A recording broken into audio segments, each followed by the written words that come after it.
Annie രാജയ്ക്ക് vote കൊടുക്കാതെ രാഹുൽ ഗാന്ധിക്ക് vote നൽകി വിജയിപ്പിച്ചവർ ഇതൊന്ന് കാണണം. ക്രൂരതയുടെ മുഖംമൂടി അഴിഞ്ഞു വീഴുകയാണിപ്പോൾ. കഴിഞ്ഞ ലോക്സഭാ തെരഞ്ഞെടുപ്പിൽ മത്സരിച്ച് വിജയം നേടിക്കൊടുത്ത വയനാട് രാഹുൽ ഗാന്ധിക്ക് ഒരിക്കൽ പ്രിയപ്പെട്ടതായിരുന്നു. രാഹുൽ ഗാന്ധിയെ ലോക്സഭയിലേക്ക് അയച്ച മണ്ഡലം കൂടിയാണ് വയനാട്. 2019 മത്സരിക്കുമ്പോഴും അതിനുശേഷവും വയനാടിനോടും അവിടുത്തെ ജനങ്ങളോടും സ്നേഹവും കടപ്പാടും ഉണ്ടായിരുന്നു. എന്നാൽ ഈ കഴിഞ്ഞ തെരഞ്ഞെടുപ്പിൽ വൻ ഭൂരിപക്ഷത്തിൽ വിജയിച്ച വയനാട്ടിലെ ജനങ്ങളോട് ക്രൂരത ചെയ്യുകയാണ് രാഹുൽ ഗാന്ധി.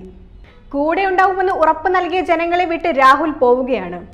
വയനാട്ടിലും റായ്ബറേലിയിലുമാണ് രാഹുൽ ഇത്തവണ മത്സരിച്ചത്. ഇരു മണ്ഡലങ്ങളിലും നല്ല ഭൂരിപക്ഷത്തിൽ രാഹുൽ വിജയിച്ചു. ഇപ്പോഴിതാ വയനാട് ഉപേക്ഷിച്ച് റായ്ബറേലിയിലേക്ക് മടങ്ങാൻ പോവുകയാണെന്ന റിപ്പോർട്ടുകളാണ് ഇപ്പോൾ പുറത്തു വരുന്നത്. വയനാട് ഒഴിഞ്ഞ് റായ്ബറേലി നിലനിർത്തുമെന്നാണ് പുതിയ വിവരങ്ങൾ. 3.5 ലക്ഷത്തിലേറെ വോട്ടിന്റെ ഭൂരിപക്ഷത്തിലാണ് രാഹുൽ വയനാട്ടിൽ തുടർച്ചയായി 2ാം തവണയും വിജയിച്ചത്. റായ്ബറേലിയിൽ 3 ലക്ഷത്തിലേറെ വോട്ടുകളുടെ ഭൂരിപക്ഷത്തിലും വിജയിച്ചു. അതിലൊരു മണ്ഡലം വേണമെന്ന തീരുമാനം കൈക്കൊള്ളേണ്ടത് രാഹുലിന്റെ മാത്രം ഉത്തരവാദിത്വമാണ്. ചോറവിടെയും കൂറെവിടെയും എന്ന് പറഞ്ഞ പോലെയാണ് പ്രവർത്തികൾ. എന്തായാലും സ്വന്തം നാടിനോട് സ്നേഹവും ബഹുമാനവും ഉണ്ടാവുമല്ലോ. അപ്പോൾ പിന്നെ എങ്ങനെയാണ് വയനാട്ടിൽ നിൽക്കാൻ കഴിയുന്നത്? വോട്ട് രേഖപ്പെടുത്തി വിജയിപ്പിച്ച ജനങ്ങളുടെ അവസ്ഥ എന്തായി ഇപ്പോൾ? മണ്ഡലത്തിൽ രാഹുലിന് പകരം പ്രിയങ്ക ഗാന്ധി എത്തുമെന്ന സൂചനകളാണ് ഇപ്പോൾ പരന്നുകൊണ്ടിരിക്കുന്നത്. എന്നാൽ അതിന് ദേശീയ നേതൃത്വം ഉറച്ച മറുപടി നൽകിയില്ല എന്നതാണ് പുതിയ വിവരങ്ങൾ. രാഹുലിന് പകരക്കാരനായി കേരളത്തിലെ തന്നെ ഒരാൾ ജനവിധി തേടിയേക്കും എന്നാണ് പറയുന്നത്.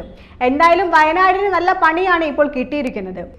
അവിടെ കിട്ടിയില്ലെങ്കിലും ഇവിടെ കിട്ടുമെന്ന ധാരണയിൽ പുറപ്പെട്ടാണ് മത്സരത്തിനെത്തിയത്. എന്നിട്ടിപ്പോൾ ഇരു മണ്ഡലങ്ങളും കളയാൻ പറ്റാത്ത അവസ്ഥയിലാണ് രാഹുൽ ഗാന്ധി ഇപ്പോൾ നിൽക്കുന്നത്.